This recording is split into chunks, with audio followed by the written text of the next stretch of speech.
Hey everybody, welcome to Always Bored, Never Boring. Today I'm going to continue my HeroQuest restoration project by painting the elf hero.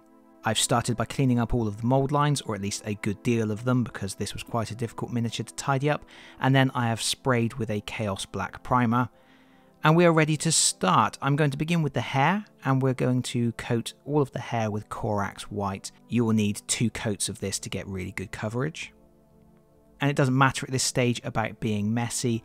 Everything else around the hair will get tidied up later. And what I'm trying to achieve here with this hair is an ethereal silver white look. So we're next going to switch to blue tone, and I'm going to add a lot of lamy and medium to that, so it's not too strong with the blue. We want just a hint of the blue to come through the white that we're doing.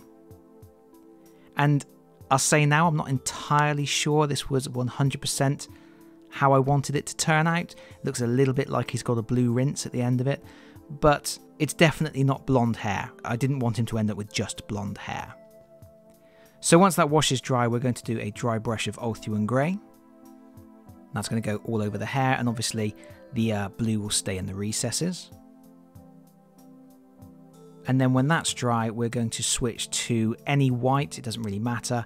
I'm going to thin it down quite a bit so it's almost a glaze, and then I'm just going to very carefully pick out the most raised details of the hair, so we have some pure white highlights.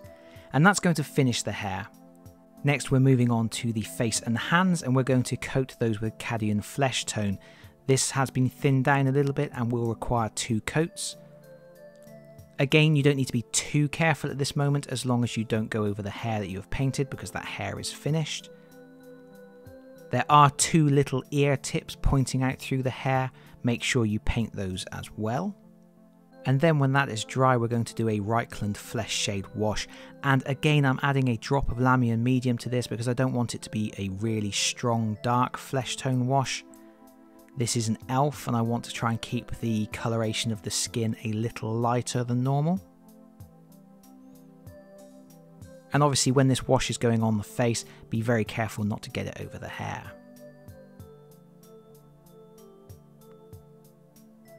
When that is dry, I'm going back to cadmium flesh tone, and I'm going to very carefully pick out the raised details on the hands and the face and the tips of the ears.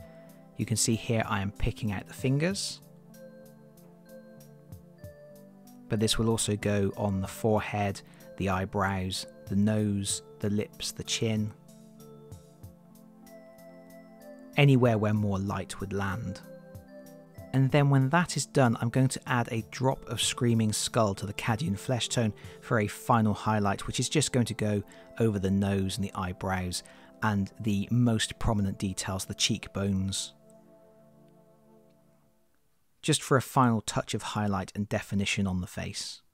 It's not absolutely necessary, but these are the hero characters, so I'm spending just a little bit more time on them than I might with the rank and file minions of the dungeon. Moving on, we're going to do the tunic, and we're doing this in red. We're using mephiston as a base coat for the red. Mephiston covers really, really well over black. You can actually get away with just a single coat of it.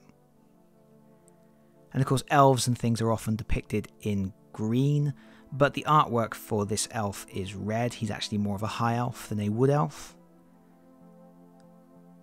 So I'm taking this opportunity to paint up an elf in red. When that's completely dry, I'm going to use red tone to do the wash for this, and the reason I'm using red tone rather than something like Agrax Earthshade is because red tone is going to actually enrich the mephiston red while still providing shading for the details, whereas something like Agrax will darken it down a little bit more and make it look a little bit grubbier. And then we're switching back to mephiston red, and we're going to apply this as a layer highlight on the most raised details, making sure we don't go into the recesses so we have that nice red shading. And you can leave it there if you want to, but I'm going to drop a little bit of Evil Sun Scarlet into that mephiston red for a final highlight. This will just make the tunic pop just that little bit more. We're now going to move on to the collar and the leggings. We are using Steel Legion Drab for this. 2 thin coats will do it. When you're doing the collar, you obviously have to be careful not to go over the hair. We're going to use two different types of brown on this miniature. This is the lighter of the two. You can see we're putting it all over the leggings, making sure we don't get it on the tunic, but not worrying about getting it on the boots, because the boots we're going to paint with Mournfang brown. We're also going to use Mournfang brown for the little bag that the elf has, slung over his shoulder. And again, we're thinning our paints a little bit here, and we are applying 2 thin coats. And then we're switching to Balthazar Gold, and we're going to use this on the brooch around his neck. We're going to use it on the buckle of the bag, the belt, his bracers, and the hilt of his sword. Pretty much all the metal on the miniature except for the sword blade.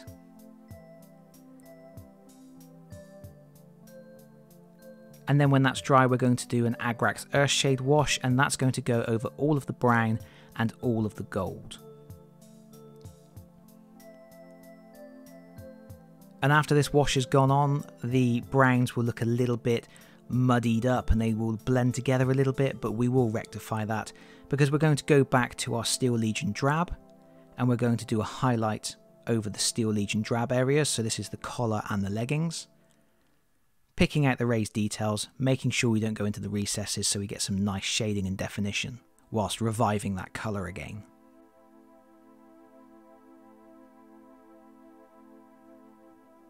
And then we're doing the same with the Mournfang brown, and that's going to go over the bag and the boots.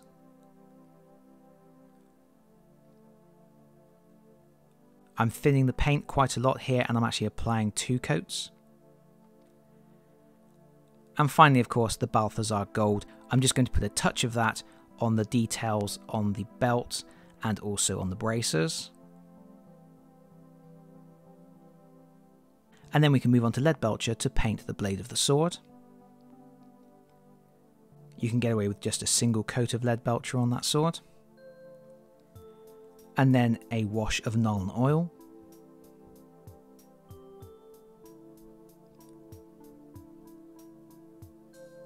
And then it's time to deal with the eyes. So I'm starting with Pallid Witch Flesh.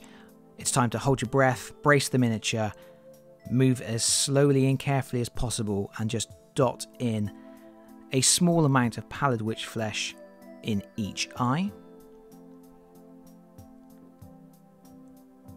And then we're switching to Abaddon Black, and we're doing the same thing again. We're bracing the miniature, we're holding our breath, and we're just putting a little dot of black in each eye.